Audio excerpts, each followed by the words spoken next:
What's up, Flannelverse? As you can maybe tell, my camera is not focusing very well. I cannot get it. I don't know the trick. There's a trick here, something like this. I can't get it to work. We're gonna make this one quick. I'm gonna go as quickly as I can through this game. Hopefully figure out the camera at some point. Maybe I'll stop it for a second. I don't know. Um, how are your best ball teams doing? I am not loving my best ball teams right now. About an hour ago, I was feeling great about how things were going for my best ball teams, and it is all fallen apart over the course of the past half hour or so with Mike Evans and Amon-Ra St. Brown, of course, crushing now that we don't have them. I don't have them in my lineups. Hopefully, some of you have them in your lineups.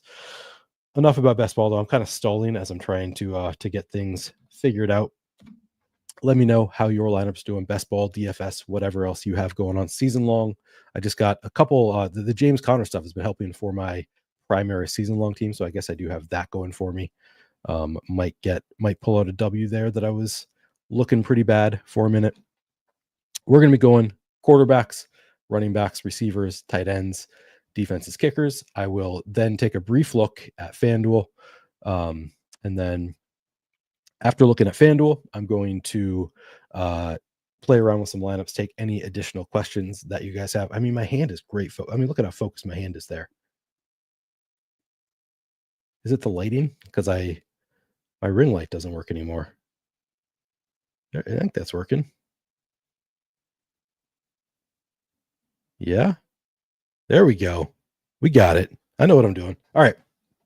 We're going to start with quarterbacks. This is, of course, Packers and Seahawks. Man, I looked at this game in depth last night, spent hours on this, and now it's been, I've just been so, it's intense right now. It's the playoffs. It's the first week of best ball. Everything's really exciting right now. So I've been so focused on that. Also still dealing with COVID, as you can tell. Excuse me. Quarterbacks, Jordan Love coming in at sub 10% ownership at captain. In the flex, coming in at 44% ownership. I would imagine I'm going to end up a bit underweight on Jordan Love in the flex. Maybe at captain too. Maybe just slightly underweight on Jordan Love. We'll get into some of the players that I really love in this game. And it's going to be generally the running backs are going to be a priority for me. And I think as I get above weight on the running backs across the board, I probably come in a little bit underweight on the passing games. I don't hate Jordan Love's ownership here, though. I mean, he's a very strong fantasy producer. The matchup is fine for Jordan Love. Let me read off my notes here on Jordan Love. Averaging 18.1 fantasy points per game, 10th most among quarterbacks. But the Seahawks defense has actually allowed the 6th fewest schedule-adjusted fantasy points per game to quarterbacks over the past 5 weeks. So it's not a great matchup. I kind of thought it was going to be a great matchup here against Seattle. They've been a lot better than I thought they were defensively. So a bit of a tough matchup, better matchup for the running backs. Also, you run into some issues with the stacking with Jordan Love. So all things considered, I think I end up just slightly underweight there. He looks fine. No real issues with Jordan Love. If you are playing Jordan Love, I would always want to stack him regardless of where he is in your lineup. If you have him in the captain spot, you want to be multi-stacking Jordan Love, at least 2 pass catchers with him. I did include Josh Jacobs in my stacks with Jordan Love as a potential pass catcher, along with all the wide receivers and tight ends. But Love averaging just 6.5 rushing yards per game this season and only has 1 rushing touchdown on the year. Just not much of a runner. So you're going to want to have multiple pass catchers with him when you have him in the captain spot.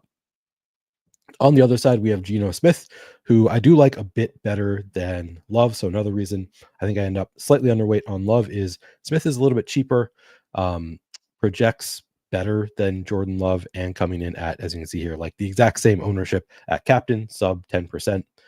In the flex, Geno Smith coming in at 47% to Jordan Love's 44%. Yeah, I like it. I'm going to have a good amount of Geno Smith. I probably come in close to the field, maybe even overweight on Geno Smith. So that's, again, I'm prioritizing the running backs in general. I might come in around the field on Geno Smith if I end up over the field, I'm not going to complain about it. I think I probably end up just like right at the field on Smith, under the field on Love, as I prioritize getting above the field on the running backs. Smith, like Love, I want to always have double stacked when I have him at captain. I want him stacked regardless of where he is in my lineup with at least one pass catcher. I think I would include Zach Charbonnet, regardless, like even when you have Smith in the flex and you want to have a pass catcher. I think I'm going to include Zach Charbonnet as a potential pass catcher there. We'll get into some of the reasons for that in a bit. Sorry, my voice has actually been pretty good today. It's just I have not used it much, prolonged because for those who don't know, I have COVID. I am. It's been pretty rough. I'm on the mend, but my voice, I still have a cough. My voice is still kind of recovering. Yeah, I think that's it. You want them stacked. You want them double stacked at captain. Quarterback, pretty straightforward. We'll talk about it as we get to wide receivers and stuff too, a bit, the passing game. My notes on Geno Smith. Averaging 16.7 fantasy points per game. That's 16th most among quarterbacks. Slightly better matchup for Geno Smith. Packers defense has allowed the 14th most schedule adjusted fantasy points per game to quarterbacks over the past 5 weeks. So it's been a slightly above average matchup for Geno Smith. Also a home game. So if you think teams get up for home games a little bit more, could help Geno Smith more than it helps Jordan Love, this game being in Seattle. That's going to do it for quarterbacks. Again, I'm going to try and be quick on this one. Give myself a little bit of time to build my lineups at the end. Save my voice a little bit. It's actually, there are fewer viable players on this slate in general anyway than there are on a lot of slates, which does help, makes it a little bit easier. Let's get into running backs now. And by the way, if you have not already subscribed to the channel, I guess I forgot to turn on subscriber only mode. So I'm trying to get to 5,000 subscribers by the end of the season. I think I was like right on the edge of 4,000 last I looked. So if you guys could help me get above 4,000 subscribers tonight, put me on my way to 5,000 subscribers to the YouTube channel by the end of the NFL season, I would appreciate it. Sean says, F this shit, Neil log off, man. I'm feeling much better than I was. It's really just my voice, which I didn't even realize until I started how bad the voice is right now. All right. Would appreciate, the likes, the subscriptions, etc. Okay, running back. Let's start with here. I'll move this to running back. Zach Charbonnet actually projecting better than Josh Jacobs. Fantasy points at Roto Grinders is the same. Zach Charbonnet projecting slightly worse. Like they're basically the exact same. I guess we can start with the Zach Charbonnet side of things, coming in at 19% ownership at captain. In the flex, Zach Charbonnet coming in at 45% ownership. So getting about 64% total ownership. I think it's totally warranted. I think I'm probably going to be, I said I was going to prioritize the running backs, and I love Zach Charbonnet. Since he's getting 19% ownership, I guess I'm not going to be much over the field. I think I'll get to 20. I might loosen up my cap to 25% on Zach Charbonnet at captain. I do think he's in a great spot. He is going to see significant volume. Looks just awesome here. The schedule adjusted fantasy points allowed stuff for running backs. What's notable is, so it's the best possible matchup for running backs over the past 5 weeks for Zach Charbonnet. It's particularly good for running backs through the air. It's actually a negative matchup on the ground, but the Green Bay defense has allowed the most schedule adjusted fantasy points through the air, I guess overall also, but it's primarily through the air that they are allowing tons of fantasy points over the past 5 weeks, which fits Zach Charbonnet's skill set. He is a very strong producer through the air. In 3 games this year without Kenneth Walker, 16 targets for Zach Charbonnet. So more than 5 targets per game with Kenneth Walker. Also has 54 carries. So that would be 18 carries per game without Kenneth Walker. Just an awesome role without Kenneth Walker there. Awesome matchup. Everything looks great for Zach Charbonnet. He's only 9,000. So like the price is also really good for Zach Charbonnet. All things considered, just a fantastic spot here. So I imagine I will be overweight to the field on Zach Charbonnet, or at least the field is really getting to a lot of him. So I can't really say necessarily that I will be overweight to the field, but I'm going to be at least with the field on Zach Charbonnet. I might end up over the field, even at 64%. Just looks great. On the other side, actually, no, before we get into the other side, we also have Kenny McIntosh to talk about. The only other running back that I think we need to consider from Seattle actually has a bit of a role. McIntosh coming in, I'm not going to do anybody's playing him at captain, but 15% flex ownership going to Kenny McIntosh at 3,000.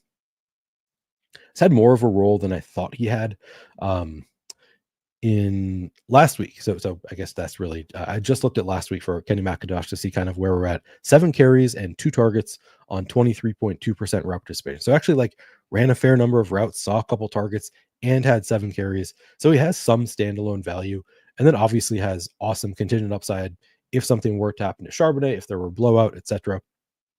So I think Kenny McIntosh also looks really good. I think I probably do end up overweight to Kenny McIntosh also, even though he is actually getting a fair amount of ownership. I think I end up overweight to it. Again, Kenny McIntosh coming in at 15% flex ownership. I'm probably right there to like 20%. Kenny McIntosh, maybe even 25%. I think he looks great. Honestly, where we don't have any we don't have many great low price options, I think Kenny McIntosh looks like a strong one. On the Green Bay side, so as you can see here, Josh Jacobs projecting for right around the same as Zach Charbonnet. Josh Jacobs projecting for 36% ownership in the flex. At captain, Josh Jacobs coming in 13%. So just getting sub 50% ownership to Josh Jacobs. And we do have a number of wide receivers to think about on this slate. I think I'm going to lean in on Josh Jacobs here. I think he's going to be a bit of a priority for me. Jahmyr Gibbs got a touchdown. Interesting. I don't really think that helps me anywhere, unfortunately. But good to know, I guess. Yeah, Josh Jacobs going to be somebody that I do prioritize, even though he is obviously super expensive. I think I probably try to get to 20% Josh Jacobs at captain. In the flex, probably also overweight to Josh Jacobs. I'll probably get around 65, 70% Josh Jacobs overall. I think he looks like a fantastic option. His role just all year has been phenomenal. I guess I can read off my on the season: 239 carries and 32 targets in 13 games. So the target share not that great, just 13 in 32 games. Sorry, 32 in 13 games, but 44.4% route participation, pretty strong. Nice matchup. Seahawks defense has allowed the seventh most schedule adjusted fantasy points per game to running backs over the past 5 weeks. So everything looks pretty good for Josh Jacobs, not getting crazy high ownership. I think he's like, somebody asked earlier, if you like looking at cash games, I think Zach Charbonnet is an absolute lock for cash games. Probably the first 3 into my lineup if you can fit them in. And I don't play cash games for Showdown, so I'm just talking about like the strong point per dollar plays. I would the 3 studs I think I would try to get in are Josh Jacobs, Zach Charbonnet, and Geno Smith. If you were playing cash games, look like the 3 best options to me at price of the studs. Yeah, I think Jacobs looks awesome. I'll be overweight to the field there. Behind Jacobs, we have sort of a gross committee between Chris Brooks and Emmanuel Wilson. And again, I will read off my stats. First, let's take a look at the ownership here. So Chris Brooks coming in at 6% ownership, both coming in right at 6% ownership. Chris Brooks, $1,000 more expensive than Emmanuel Wilson. So they are getting less ownership than Kenny McIntosh, which I think they probably should be. So I just looked at since the Packers week 10 bye. So they've had 4 games since the week 10 bye. In those 4 games, Emmanuel Wilson has 14 carries. So about just over 3.5 carries per game for Emmanuel Wilson. 0 targets on 5.2% route participation. So they haven't used him at all in the passing game. And he's just getting 3.5 carries per game. Not a great role for Emmanuel Wilson. I do think he probably has the greater contingent upside. I don't know that for sure, but I think if something were to happen to Josh Jacobs, Emmanuel Wilson will get the first crack as the like primary running back, the one who would get the more carries. So I think he is fine at 6% ownership, not like a huge priority, but I'm probably with the field there because of the contingent upside, some standalone value, and then just I think pretty strong contingent upside for a $1,400 running back. So if anything, I'd like to be overweight to Emmanuel Wilson rather than underweight, but not like a huge priority for me. I probably want to get to that 6 to 10% range of Emmanuel Wilson. Chris Brooks in the past 4 games, 8 carries, so just averaging 2 carries per game since the bye, 5 targets on 26.8% route participation. So he does have some role, in the passing game, just over 1 target per game since the bye, 26.8% route participation. Not bad for Chris Brooks. So I think because of the contingent upside and the price discount, maybe a slight preference for Emmanuel Wilson of the two. But Chris Brooks just has, I think, more standalone value because of that passing game role. A little bit more likely to hit without anything going haywire, without a Josh Jacobs injury or a complete blowout, something like that. Because Chris Brooks could just spike. What if he has three targets, catches them all, and has turns it into 30 yards? That might be enough at 2,400. If he scores a touchdown, you're obviously going to want him in that case, or probably going to want him in that case. So I think he's maybe a little bit more likely than Emmanuel Wilson to put up 7 fantasy points. But I think Emmanuel Wilson, the more likely of the two to put up 18 fantasy points, which I don't know. Maybe I'm changing my man because you probably don't need 18 at these price tags anyway. So maybe if Chris Brooks is just the better bet, it's pretty close between these two. I think in general though, I'd rather be overweight to 6% than underweight, but not any huge priority for either of them because it's kind of unclear who would have the contingent upside. Neither has much standalone value. The team just really loves Josh Jacobs. In conclusion, Josh Jacobs looks awesome. I will have a smattering of the backup running backs also. But yeah, love Jacobs, love Sharbs. The backup running backs all look like pretty strong, low owned bets is kind of all they are really. All right, I think that's going to do it for the running backs. Let's move on, take a look at the receivers. I'll take a drink of water.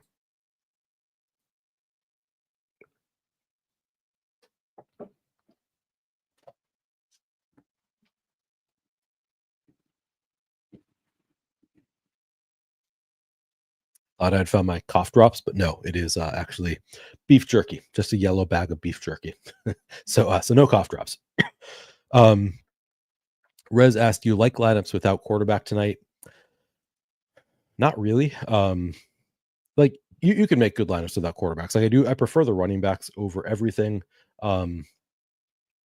We don't have that many great options. So I wrote up the slate, and I always start with writing up the top 6 to 10 players. Generally is going to be the list of players who stand out above the rest projection wise.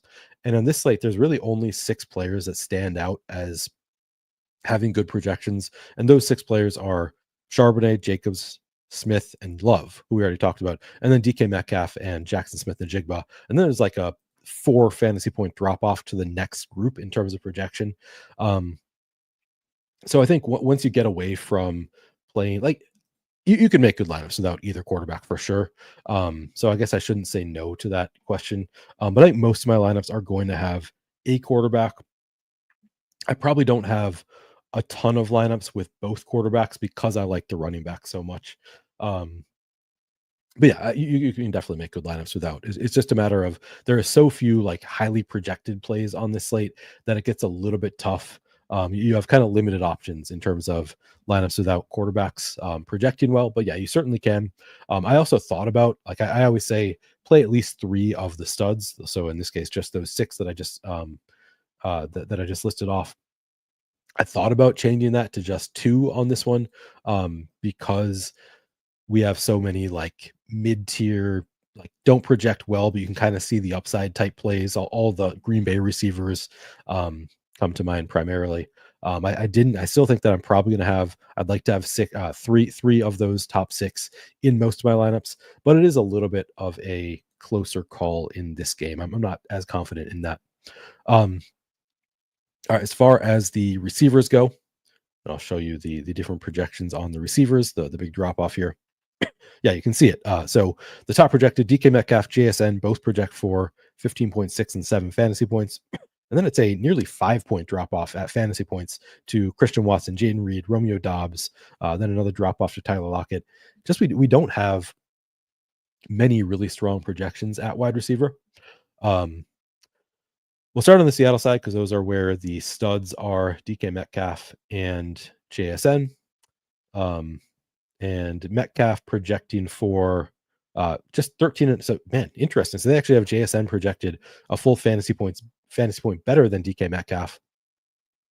JSN projecting for 34% ownership to DK Metcalf's 31 in the flex. At captain, JSN projecting for 9% ownership, DK Metcalf 7.5. I kind of like DK Metcalf better just as a price savings. I think he has just as much upside at the very least as JSN. I think he looks like a pretty strong option. So I do like, and he comes in at lower ownership. So the 7.5% ownership going to DK Metcalf, I want to be above that number. I still think he has massive upside. In 4 games since the bye week, he has 29 targets on 85% route participation. So just under 8 targets per game over the past 4 for DK Metcalf, and just has the ability to blow it up with a big play. 85% route participation, pretty strong. Not the best matchup with the Packers defense. Packers defense has allowed the 11th fewest schedule adjusted fantasy points per game to wide receivers over the past 5 weeks. So not the best, not the worst matchup. Actually, let's take a look at the coverage matrix tool for the Seahawks. So this is the other thing. DK Metcalf actually, in terms of coverage grade, how the Packers play defense, DK Metcalf has the better matchup than JSN. So all things considered, if he's going to come in at lower ownership, at a lower price tag, I'm going to lean in on DK Metcalf. I think he's my favorite receiver in this game. I'll be above 7.5%. I'll be above 10% ownership at DK Metcalf at captain. I think he looks great. I'll be above weight to DK Metcalf at flex at 31%. Just all things considered, he is my biggest priority of the wide receivers. JSN is my second favorite receiver, I think, on the slate. 34% ownership at flex again, and then at captain coming in at 9% ownership. I might try to match the field there. I think the ownership looks fine. If I'd be more likely to come in underweight to JSN than DK Metcalf, but I think I probably want to about match the field on JSN overall. Again, has a really strong role. JSN since the bye, so 4 games, 26 targets, so 3 fewer than DK Metcalf over that span, but still more than 6 targets per game for JSN on 80% route participation. Oh, yeah, 4 games for both of them. Never mind. So fewer targets, lower route participation for JSN, but still pretty strong usage relative to other receivers on this slate. Obviously, also has the ability to break one open, but again, not the best matchup, and it's a worse matchup for JSN than it is for DK Metcalf. Behind those two, Tyler Lockett has sort of fallen off this season. He's still, like, over the past 4 games, 77.1% route participation for Tyler Lockett, just 10 targets. So 2.5 targets per game over the past 4 for Tyler Lockett, even though he's still running all the routes. How did he look in the coverage matchup? Yeah, not a great matchup for Tyler Lockett in terms of coverage grade. But ultimately, it's going to be the ownership is going to kind of dictate how I want to play Tyler Lockett, because I think he still just has the ability in any given game to be really good. 2% cap ownership seems, pretty good. I don't hate that. I'll be above weight to Tyler Lockett just because the price is so low. He's not a priority in the offense, clearly, but he still has those spike weeks occasionally. So I do think that Tyler Lockett is, and I'll just pull up his game log. I need to pull that up here.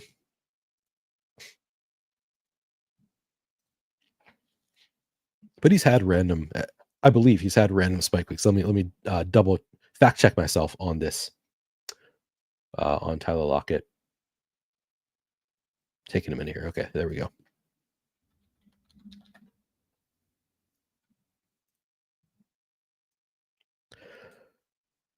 Yeah, he had a few weeks early in the year. So it's been really recently he's really fallen off. But he had a few weeks early in the year we saw 7, 8, 6, 7, 5 targets.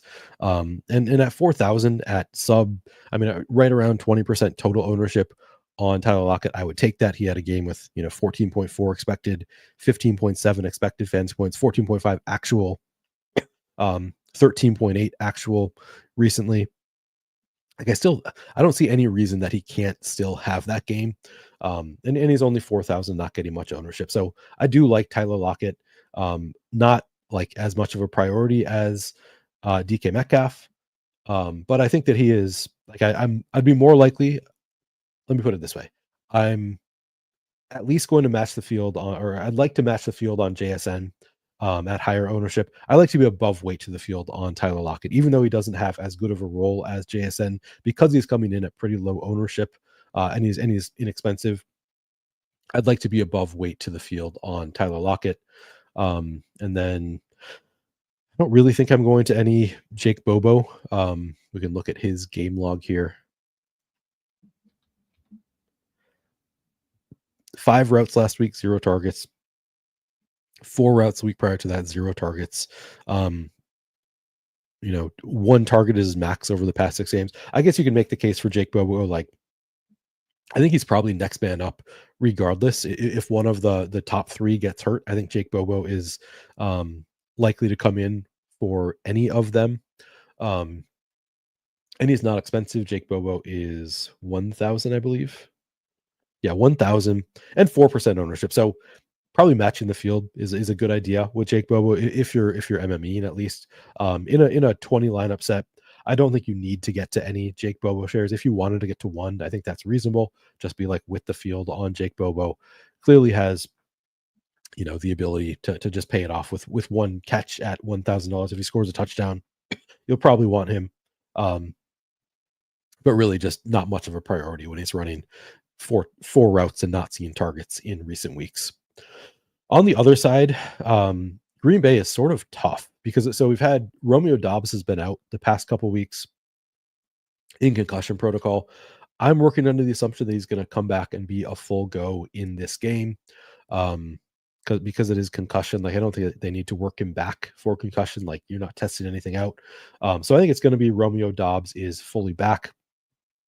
And as you can see here, we can take a look at the route share in those games. So these are the games week 11 and 12. Oh yeah, I was initially going to do just look at weeks 11 and 12, but then week 12 he actually got hurt in the middle. So I looked at the sample from weeks 6 through 11 to kind of look at broadly how are these wide receivers being used for the Packers, and I took a note on their usage from week 6 through 11 when all of Doubs, Watson, Reed, and Wicks were healthy. And this is how it broke down over our most recent 5-game sample of all wide receivers being healthy for the Packers. Romeo Doubs, 27 targets in those 5 games. So just over 5 targets per game on 80% route participation. He's 6,600. Christian Watson, 23 targets on 59.4% route participation. Jayden Reed, 21 targets on 68.8% route participation. So those are kind of the clear top 3. Then Dontavian Wicks, 15 targets on 33.1% route participation. So 3 targets per game with everybody healthy in that most recent 5-game sample. Bo Melton, 5 targets on 13.8%. So he's seeing 1 target per game. So kind of Doubs, Watson, Reed are the clear top 3 there. Let's look at the ownership, see if it's stayed the same as it was earlier when I looked at this. So in the flex, Doubs coming in 25% ownership, Reed coming in 26% ownership, and Watson coming in at 23% ownership. I think my favorite of the group, all things considered, is Romeo Doubs because he's the cheapest. They're all getting about the same ownership. Doubs has the best usage of the 3 of them when they're all healthy. He like runs the most routes, sees the most targets. So all things considered, I don't think he has the same kind of big play, breakaway potential as the others. But because he sees more volume I think he's just the best bet at the lowest price. So Dobbs at 6,600, probably my favorite of the Green Bay receivers, followed by probably Watson. He's also just $400 more expensive than Dobbs. Clearly has that big breakaway play potential, and we can look at the coverage matrix tool here while I'm talking about them. So Watson actually has the best coverage grade of the wide receivers, the most expected fantasy points per route run. So I guess this is I had not kind of factored this in.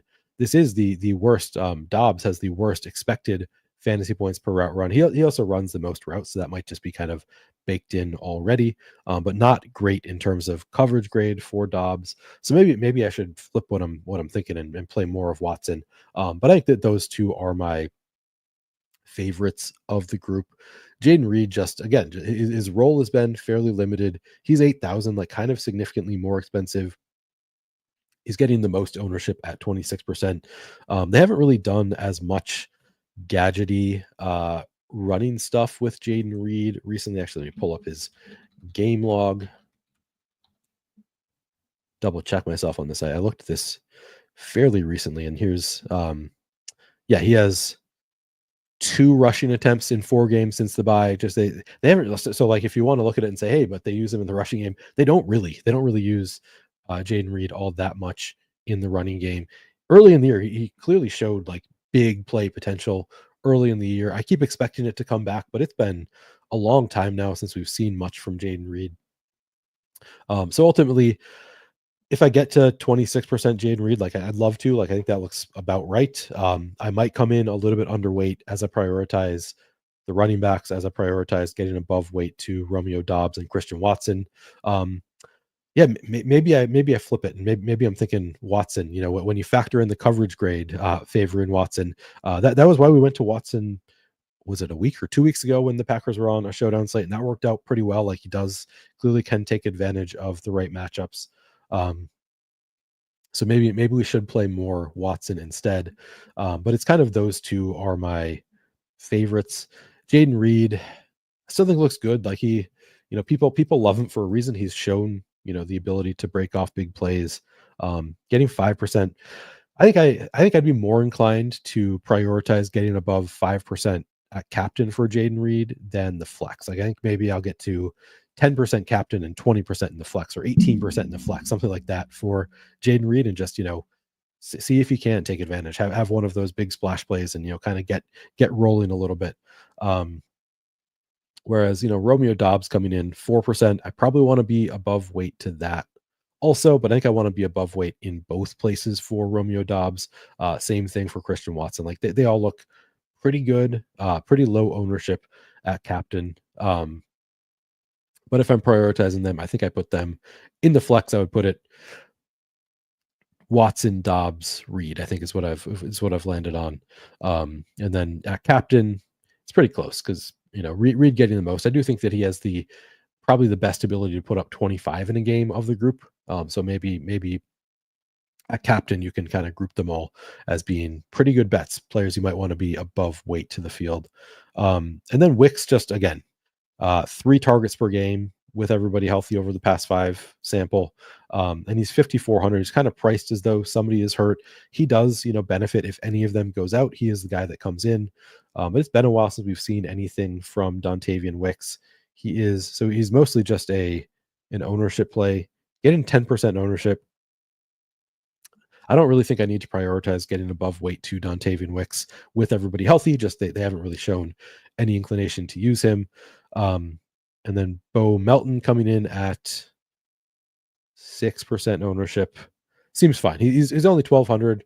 I read off the numbers. It was like 1 target per game with everybody healthy. So probably not going to do much, but he's cheap enough that I think he's a fine bet at very, very low ownership.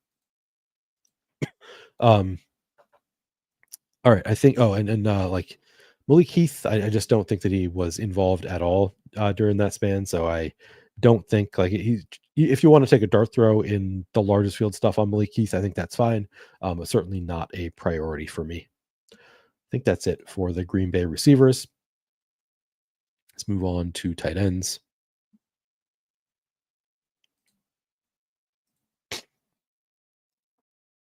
All right.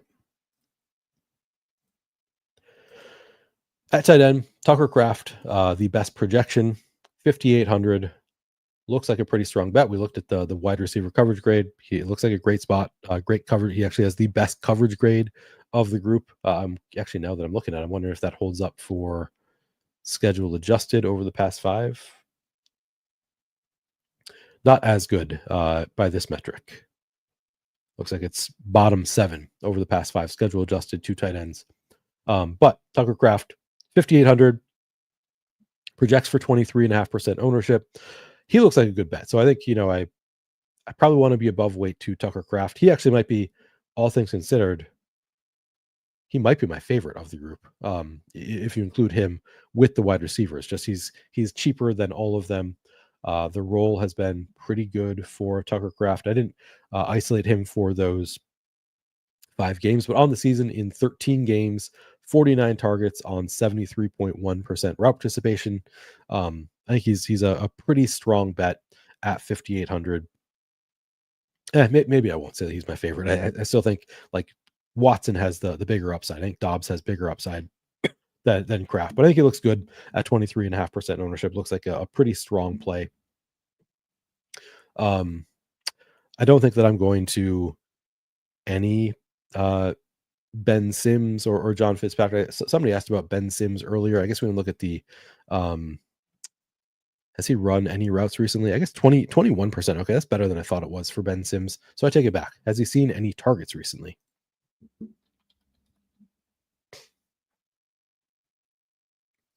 %5 target share last week, 0% up. And certainly not a priority, just a classic backup tight end. If you want to take a dart throw in a large field contest on Ben Sims, totally reasonable to do so, but not really seeing much action. Just a classic backup tight end, hope for a touchdown situation. On the Seattle side, Noah Fant looking pretty good to me. He's only 3,600, one of our better, maybe our best value option on the slate. I mean, if you sort by like fantasy point per dollar, he is certainly up there at 3,600. Projecting for about 8 fantasy points, 25.5% ownership. I think Noah Fant looks great. I'm going to have a good amount of Noah Fant. Makes things work. 4% capped ownership looks fine. I'd rather have him in the flex at 25.5% ownership. So he's only played 2 games since the Seahawks bye week. He has 8 targets in those 2 games, though. So 4 targets per game for Noah Fant at just 3,600. Packers defense has allowed the 10th most schedule adjusted fantasy points per game to tight ends over the past 5 weeks. So the matchup has been good. Actually, I want to look at the coverage grade for him also. Yeah. Oh man, look at that. Stands out in terms of this being a great coverage matchup for Noah Fant. So all things considered, I think we should be prioritizing getting above weight to Noah Fant, where he's getting just 25.5% ownership. Coverage grade looks great. The price is just too low. It is a spot where it's like, yeah, he's the best projected cheap guy, so he's getting more ownership than I was hoping he would, but it's still probably too low. So I think Noah Fant, a spot where I'm likely to be above weight to the field. Also, AJ Barner has kind of taken a back seat with Noah Fant back, and we can look at the route share here. Because he was, like, we were seeing pretty good usage for AJ Barner for a bit. Noah Fant came back in week 13, and then it's down to 17% route participation in each of the past 2 games for AJ Barner. Classic backup tight end. If you want to play him, hope for a touchdown, that's fine. But he's just not going to see a ton of usage. Has he seen any targets in that span? Let's see. Yeah, 6.5% and 3.3% target share over the past 2 weeks. Just kind of an afterthought. I'd rather just go pay up a little bit more for Noah Fant in most of my lineups. And then Pharaoh Brown, I didn't even look at, but I don't think we're needing to play Pharaoh Brown. I guess he's seen some 11% route participation, 7%. I guess he's another. He's the worst of the 2 backup tight end dart throws, the less likely to hit of the 2, I should say. But looks fine as a dart throw, only in the largest field contest. All right. Yeah, Spencer. Yeah, sorry. I know you can tell my voice is. I'm losing my voice. I am on the mend. I feel much better today than I did yesterday. Better yesterday than the day before. Like I'm feeling better. But yeah, my voice in particular is just it's tough right now. But I'm getting through it. I'm getting through it. Let's move on to defenses, special teams, and kickers, defenses, kickers, etc. Um, So I think this is a good spot. I made note of this in my write up at fantasy points.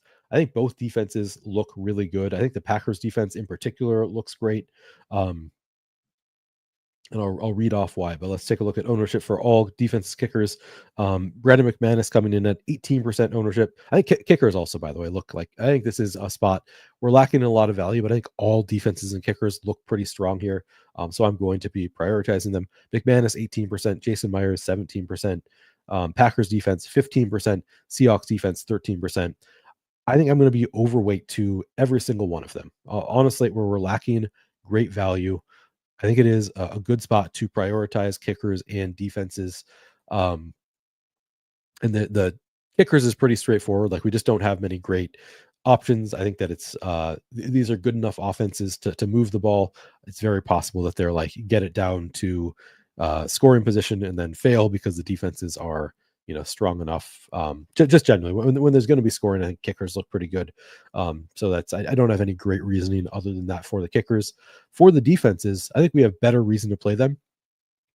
Geno Smith has 12 interceptions on the season. Jordan Love has 11 interceptions on the season.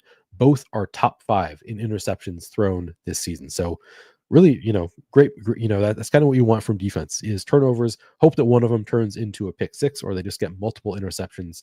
I like targeting quarterbacks who turn the ball over is kind of a cheat code for defenses. So I think they look really strong from that perspective. Of course, you also like they've both been relatively healthy. I know Love missed 1 or 2 games, but that also plays into throwing more interceptions. But they're both top 5 in interceptions thrown. That's kind of a lot of interceptions, 12 and 11. Packers defense, I think I break the tie toward liking the Packers defense better because Geno Smith has been sacked 40 times on the season. That's the third most in the league. So Packers defense should be able to get some sacks here, as well as potentially get an interception or two. So I think Packers defense, when you consider how often Geno Smith gets sacked and throws interceptions, Packers defense looks really strong to me. And Love, on the other hand, has only been sacked 11 times in 11 starts. So he does turn the ball over a bit, but he doesn't get sacked a ton. So my priority of all of these would be, I think I like the Packers defense the best, Seahawks defense the second best. I'm going to be well overweight to both of them. I'm going to try to have at least 20, maybe even 25% of each of these defenses in my lineups.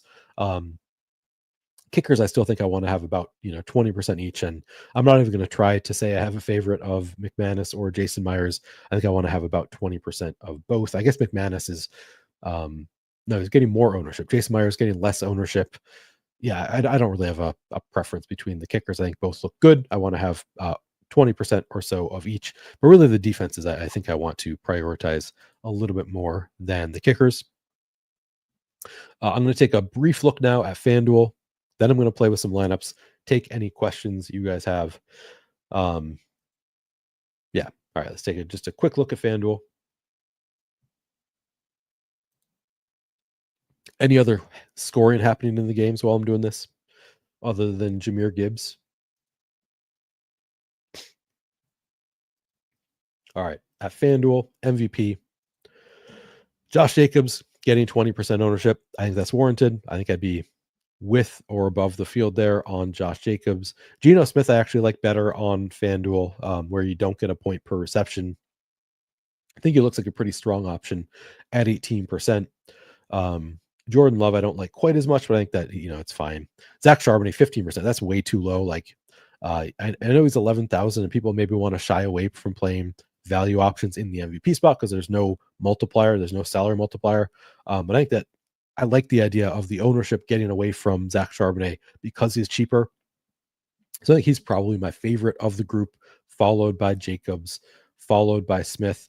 I DK Metcalf at 4% stands out also.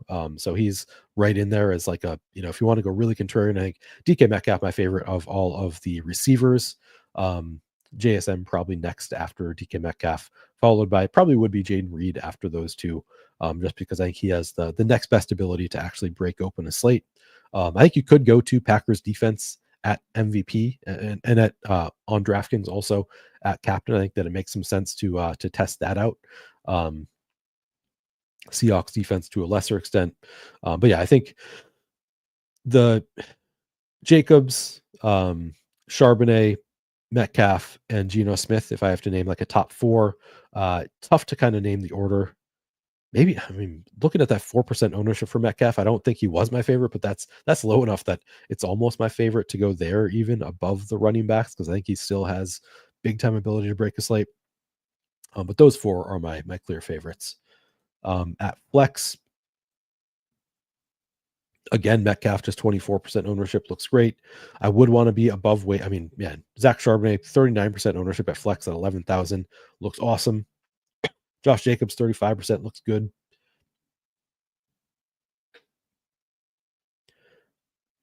Lockett at 10% ownership on FanDuel. Like, just hope for a 5 reception game where he scores a touchdown. He's not that expensive. I think he looks great. Noah Fant looks pretty good at 12% ownership at 7.5K. Not quite the value that he is on. I mean, maybe like in terms of salary, maybe he is the same value, but I don't know that you need it as much on FanDuel. So I think 12% ownership looks good on Fant. Also, I'd want to be above weight to both Fant and Lockett. No like standout single digit own plays. They're all kind of dart throwy to me. So I think like my favorites would be Lockett and Fant probably of this group. Kraft to 15% looks good. And then the defenses, once again, Packers defense, 13.5% ownership looks awesome. Seahawks defense still looks really good too. I mean, if you want to, what do they call them? The 13th man or something in Seattle. Yeah, I think Seahawks look good too. At 12% ownership at 8,500. It's a home game. Why not? All right. I think that does it for FanDuel. Let me move this back to DraftKings.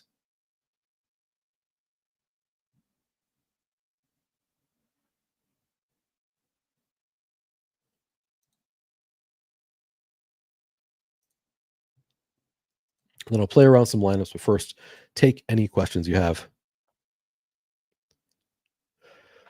All right. Kicker or defense in every line. I mean, if you want to do that, like I'm not setting that rule, but if you want to set that rule, I think that it's a fine one to set.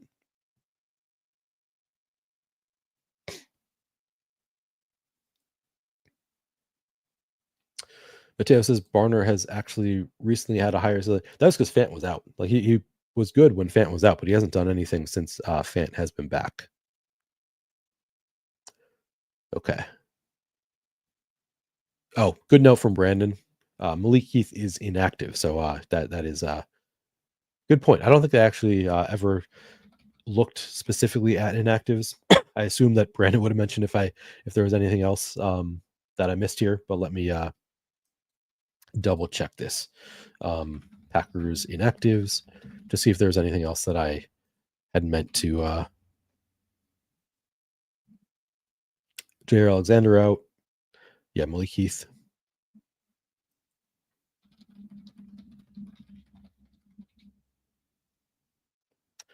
Seahawks. Kenneth Walker. I guess I didn't mention that Kenneth Walker is out. That's the reason that we love Zach Charbonnet. But nobody else that looks like it is anybody that I was thinking about playing in fantasy. All right, let's play around. Oh, Jameson Williams got a touchdown. Interesting. Does not help me at all. I know that much. So these touchdowns are not helping me. All right. So favorite captain probably going to be Zach Charbonnet for me. Love the salary savings there. I do really like Noah Fant at 3,600. Makes it easy to fit in who you want. I guess I really liked DK Metcalf, so let's throw him in there. Defenses, maybe Packers defense. I'm just doing like an all favorites lineup here. Josh Jacobs. Then you have 8,500 left over. Throw in one of these Packers receivers, maybe. Throw in Watson, 1,500 left over. I think that looks like a pretty strong lineup. Charbonnet, Fant, and Metcalf. No quarterbacks in this one. Packers defense, Josh Jacobs, Christian Watson. For a large field GPP, I think this looks like a strong enough lineup.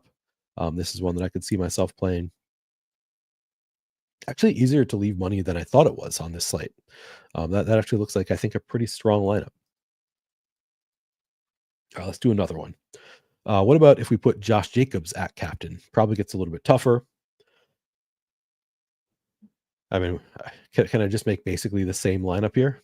Maybe I need to throw in a Tyler Lockett in this one. But let's try Noah Fant.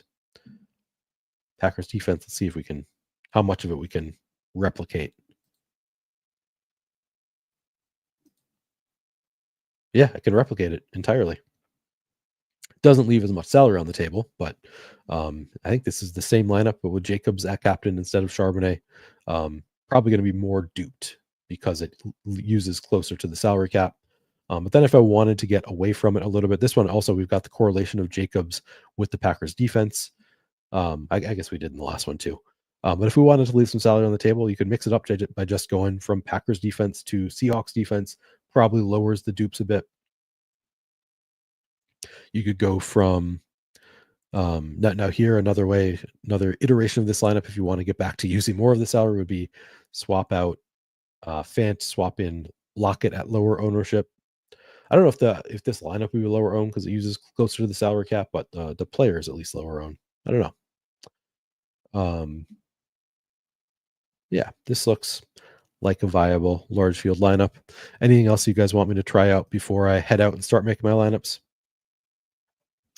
I am a man of my word, getting out of here quicker than usual because of my voice being kind of shot today. Who's wearing the flannel tonight? That's a good question. Zach Charbonnet. I think Zach Charbonnet is wearing the flannel tonight, unless you want to just give it to the Packers defense in total. I think it would be, if it's just one man, I think it would be Zach Charbonnet. I do also really like Packers defense, and I should say Seahawks defense also. Packers defense, I love that you also get the like floor built in of, I mean, you can't guarantee the sacks, but like likely floor with the sacks. So I like the Packers a little bit better, but Seahawks defense also seem like a strong bet. It's a home game, all of that. All right. No, I'm not taking any days off, John, because we got a 2-game slate tomorrow. So I think I'm going to be back tomorrow talking about the 2-game slate. But I will sleep well tonight. Make sure I get some rest, and hopefully I will have a better voice tomorrow for this. Yeah. All right. That's it then. I am going to continue on. If you have not already done so, please do show your appreciation for my flu game by hitting the like button, subscribing to the channel if you have not already done so, leaving comments, all of that. I appreciate it very much. Helps me out as I'm trying to grow my small new channel. But let's go make some lineups. Let's win some money tonight. Appreciate all of you hanging out with me. Good luck tonight. Win some money. Good luck in your playoff matchups. All right. Catch you guys later.